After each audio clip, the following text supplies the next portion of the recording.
Bismillahirrahmanirrahim. Alhamdulillahirabbil alamin. Wassalatu wassalamu ala asyrafil anbiya'i wal mursalin. Sayyidina wa habibina wa syafi'ina wa maulana Muhammadin wa ala alihi wa ashabihi ajma'in, amma ba'd. Ketiga, tempat dan waktu ihram.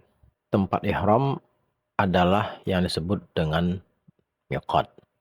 Sedangkan waktu ihram adalah waktu haji dan umrah. Kedua hal ini sudah saya bahas sebelumnya, dan dari pembahasan tersebut terlihat jelas bahwa waktu umrah dengan kesepakatan seluruh mazhabnya adalah sepanjang tahun, kecuali hari Idul Adha dan hari-hari tasyrik menurut mazhab Hanafi dan Maliki. Sedangkan waktu haji adalah 3 bulan, yaitu Syawal, Zulqa'dah, dan 10 hari pertama Zulhijjah menurut jumhur, atau bulan Zulhijjah seluruhnya menurut mazhab Maliki. Nah, ini nanti akan kita bahas secara khusus ya tentang tempat dan waktu ihram ini, atau yang dikenal dengan miqat, yaitu miqat makani, kemudian miqat zamani, waktu, kemudian tadi tempat ihram. Tapi sementara yang dapat kita garis bawahi bahwa masuk ke dalam kondisi berihram itu tidak semata-mata hanya dengan mengenakan ihram, tetapi juga nanti akan terikat dengan di mana mengenakan ihramnya dan kapan mengenakan ihramnya. Karena tadi untuk haji itu sudah ditentukan waktunya, yaitu 3 bulan, Syawal, Zulqa'dah, dan 10 hari pertama Zulhijjah, atau bulan Zulhijjah seluruhnya menurut mazhab Maliki. Nah, artinya bagaimana ketika seseorang itu berniat haji, kemudian dia mengenakan ihram di luar bulan ini, apakah sah ihramnya? Nah, ini nanti sangat erat kaitannya dengan masalah miqat ini ya.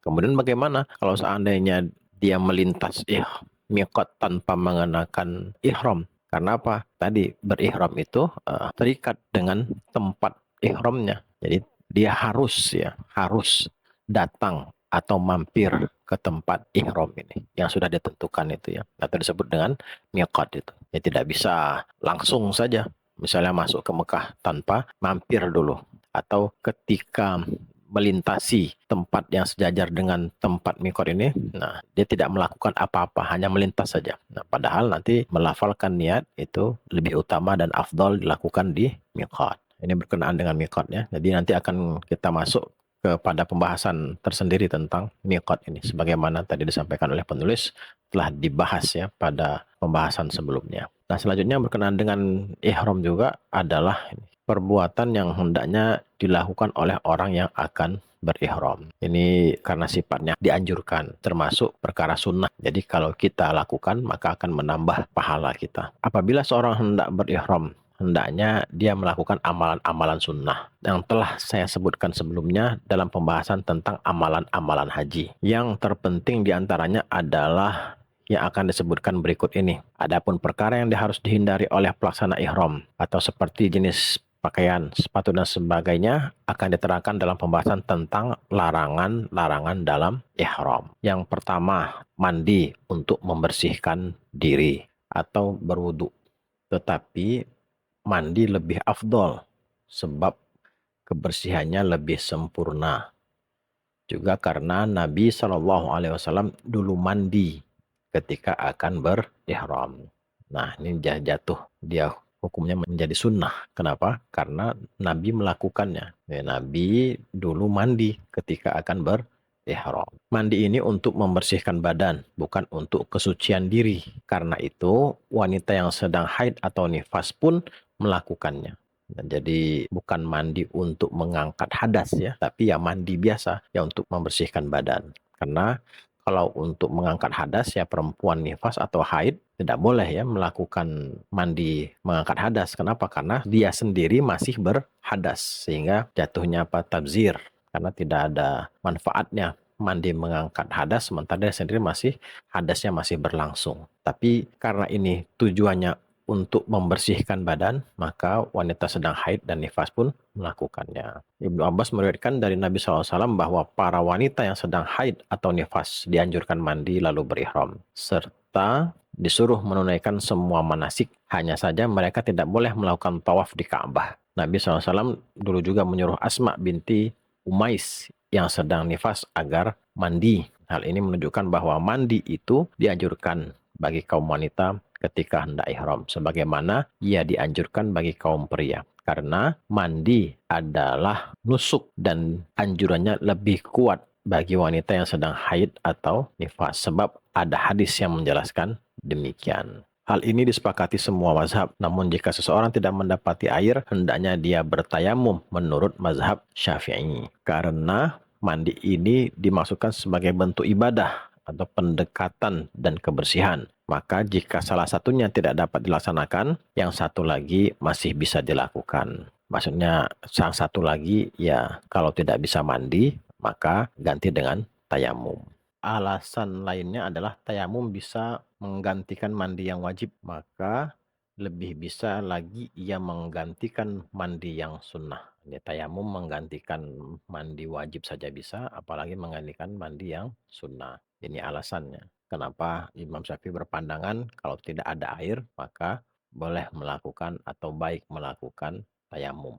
Kemudian jika ada air yang tidak cukup untuk mandi, tapi cukup untuk wudhu, dia boleh memakainya untuk berwudhu, lalu bertayamum sebagai pengganti mandi. Ini pada Imam Syafi'i. Tetapi menurut Ibnu Qudamah tidak disunahkan tayamum baginya, sebab ini adalah mandi yang sunnah. Maka tidak dianjurkan tayamum jika itu tidak terlaksana. Sama seperti mandi Jumat. Artinya kalau tidak ada air ya sudah, tidak harus mandi sunnah ya. Tetapi ya, cukup berwudu saja atau bertayamum. Perbedaan antara mandi yang wajib dan yang sunnah adalah mandi wajib dimaksudkan agar boleh mengerjakan sholat dan tayamum dapat menggantikannya dalam hal ini. Sedangkan mandi yang sunnah dimaksudkan untuk membersihkan badan dan menghilangkan aroma tak sedap. Dan tayamum tidak dapat mewujudkan tujuan ini, bahkan malah menambah kusut. Akan tetapi, menurut pendapat yang rajih dalam mazhab Hambali, boleh bertayamum sebagaimana disebutkan dalam kitab Ghayatul Muntaha.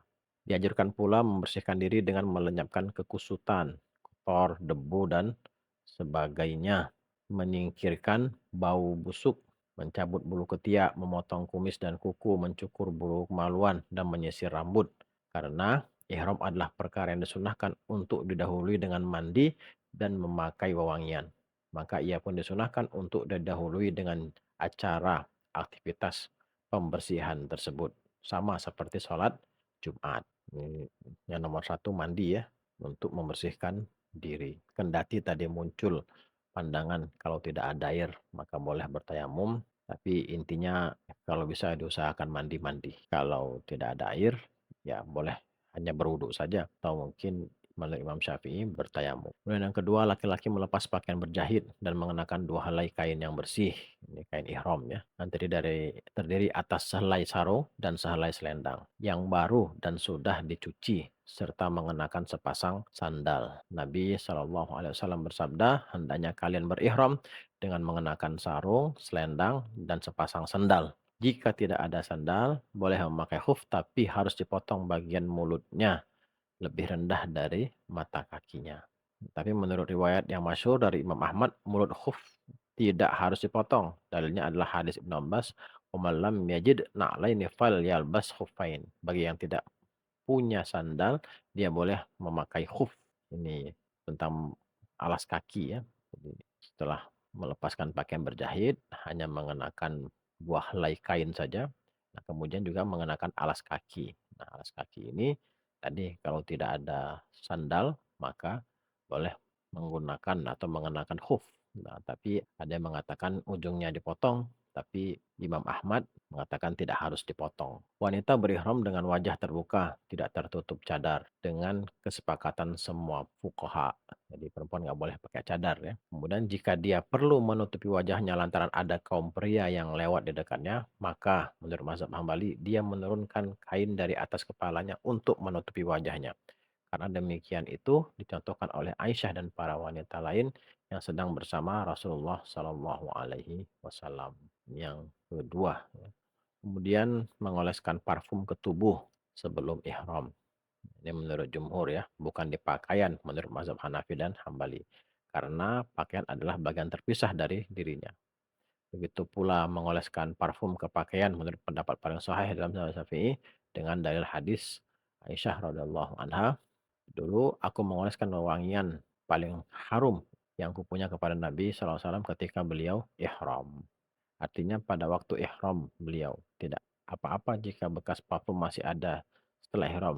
Dalilnya adalah hadis Bukhari dan Muslim dari Aisyah. Sekarang ini seakan-akan aku bisa melihat kilauan minyak misk di belahan rambut Rasulullah Shallallahu Alaihi Wasallam. Namun menurut mazhab Maliki tidak boleh mengoleskan parfum, makruh memakai parfum sebelum maupun sesudah mandi jika parfum tersebut tahan lama baunya. Hal ini didasarkan atas hadis bahwa seorang laki-laki menghadap Nabi SAW lalu bertanya, "Wahai Rasulullah, apa pendapat Anda tentang seorang laki-laki yang berihram umroh sementara dirinya semerbak harumnya parfum?" Nabi SAW diam saja selama beberapa saat lalu bersabda, "Cucilah pewangian yang menempel di tubuhmu 3 kali. Lepaskan jubahmu lalu kerjakan dalam umrohmu seperti apa yang kau kerjakan dalam hajimu." Alasan lainnya adalah terlarang baginya memulai mengoleskan wewangian. Maka dari itu terlarang pula membiarkan bekas wewangian sama seperti pakaian. Tapi pendapat yang kuat adalah boleh mengoleskan wewangian sebelum ihram. Karena kisah lelaki berjubah ini terjadi pada tahun terjadinya perang Hunain di Ji'aranah tahun 8 Hijriah. Sedangkan hadis Aisyah menjadikan haji wada yaitu tahun ke-10 Hijriah. Jadi lebih update ya yang ini. Sayyidah Aisyah justru memakaikan parfum ya pada Rasulullah SAW. Sehingga ia menasah hadis pertama. Perbuatan Nabi SAW menjadi bantahan atas Ibnu Umar yang dulu melarang memakai parfum ketika hendak ihram. Disunahkan bagi wanita menurut mazhab Syafi'i dan Hambali mewarnai kedua tangannya sebatas pergelangan tangannya dengan daun pacar karena Ibnu Umar meriwayatkan bahwa hal itu termasuk ajaran Nabi Shallallahu Alaihi Wasallam. Wallahu a'lam bishawab.